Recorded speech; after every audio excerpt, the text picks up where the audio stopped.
বিজ্ঞানী হুজুরের আগমন শুভেচ্ছা স্বাগতম। বিজ্ঞানী হুজুরের আগমন শুভেচ্ছা স্বাগতম। হুজুর আপনি বলছেন কি? আমি কব না কিরা কবে? আচ্ছা কও। বিজ্ঞানী হুজুরের আগমন। থাম চেয়ারম্যানের সাথে কথা বলি। আচ্ছা ইতিমধ্যে আমাদের ভিতরে উপস্থিত হয়েছে সেই প্রধান বক্তা বিজ্ঞানী হুজুর। তো আমি আপনাকে 3টি মেসেজ দিয়ে জানাতে চাই, আমাদের এই ওয়াজ মাহফিলে আপনি কোনো সুদ নিয়ে কথা বলবেন না, কোনো মাংস নিয়ে কথা বলবেন না, কোনো রাজনৈতিক বিষয় নিয়ে কথা বলবেন না। আমি আপনাকে কয় টাকা দিয়েছি এটাও কাউকে কমিটিকে জানাতে পারবেন না। এই তুমি এই কমিটির লোক না? হুজুর কিছু টাকা দাও।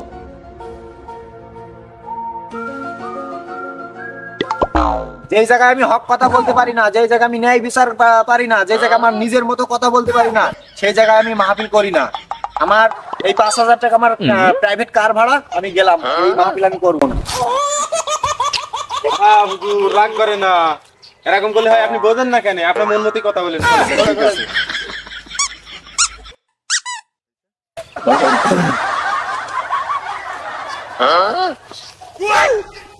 হুজুর আমার একটা প্রশ্ন ছিল। জি বলুন।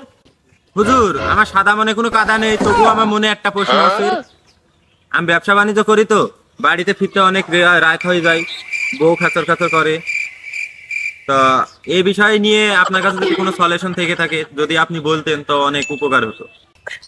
দেখুন এখন আপনার তো বাসায় রাত্রে বাসায় গেলে আপনার তো বকাঝকা দেয়, আপনার তো ছোট সমস্যা বকাঝকা করে, আর আমার তো বড় সমস্যা, আমি তো 3 বেলা মায়েরই খাই।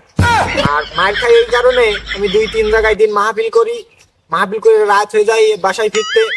সেই কারণে মায়ের বকাঝকা তো করেই, আর সব থেকে মায়ের খাই বেশি আপনার আমি নাকি ওয়াজের মধ্যে ভন্ডামি করি বেশি, এই জন্য আমি 3 বেলায় মারি খাই। আজকে আপনাদের 3টা উপদেশ দেবো, খুবই মনোযোগ দিয়ে শুনবেন। এটা যদি আপনি না মানেন তাহলে আপনাদের বড় সড় বিপদের সম্মুখীন হতে হবে। নাম্বার 1, কখনো রাত্রে ভাত খেয়ে ঘুমাবেন না, তাহলে বড় সমস্যায় পড়ে যাবেন। ওই বেড়াই ঘুমোস কেন? হুজুর আমি তো রাত্রে ভাত খেয়ে ফেলেছি, ওই কারণে ঘুমোচ্ছি।